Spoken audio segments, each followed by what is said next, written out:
and advice we are receiving, particularly concerning crucial government policies. The President of the Republic of Kenya today has admitted that it has come to his attention that the people of Kenya did not want anything to do with the Finance Bill 2024.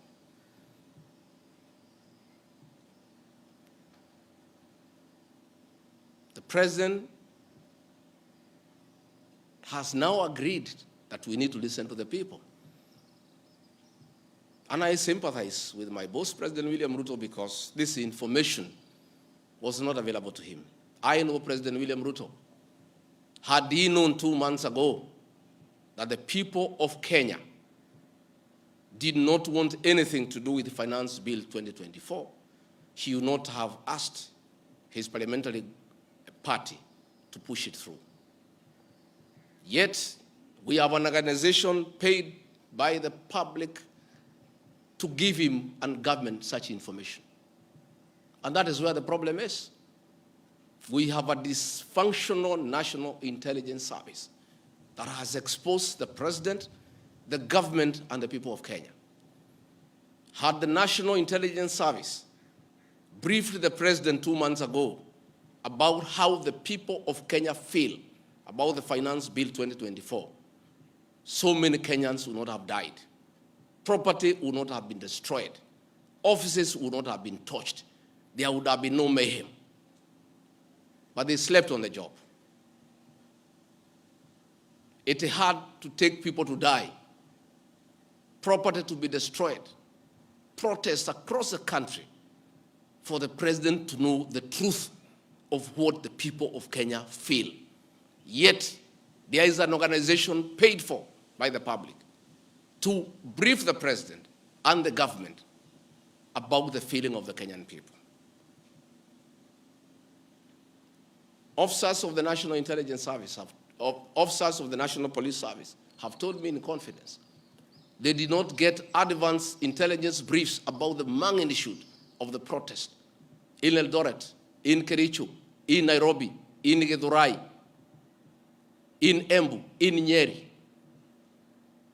Since independence, there has been protests around Parliament. Never have protesters invaded and gotten inside Parliament. Senior officers have told me in confidence they did not have an advance intelligence brief about the intensity of the protests so that they prepare in advance.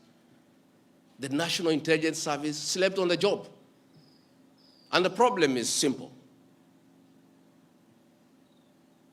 The Director General of the National Intelligence Service, Noordin, was a junior officer in the National Intelligence Service before he was appointed as DPP.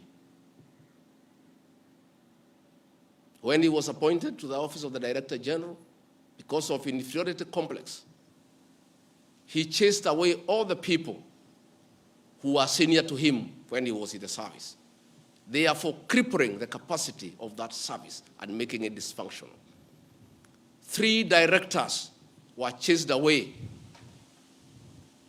and reassigned to desk jobs in ministries across government. 13 assistant directors, men and women with proven track record of intelligence collection and analysis, were removed from the National Intelligence Service, leaving a shell under a clueless Director General who has no capacity to run the organization.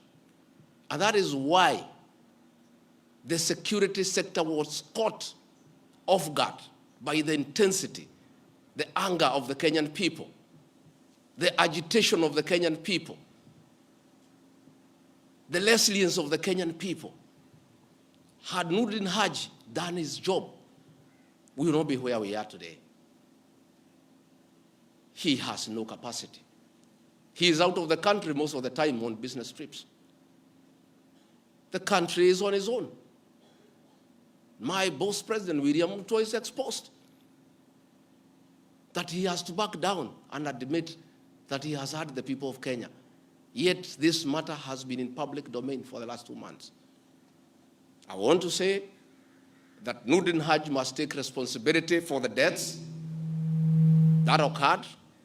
He must take responsibility for the mayhem.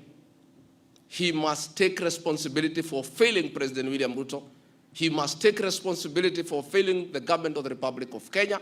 He must take responsibility for failing the Kenyan nation by not doing his job and advising correctly. And he must do the honorable thing, not just take responsibility, but resign from that office and allow the president to pick a competent director general.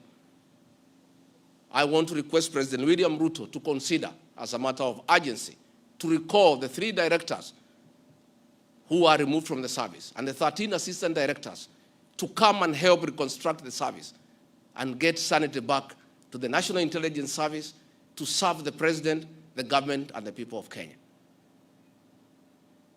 President William Ruto deserves better. He deserves a director general who knows what he's doing.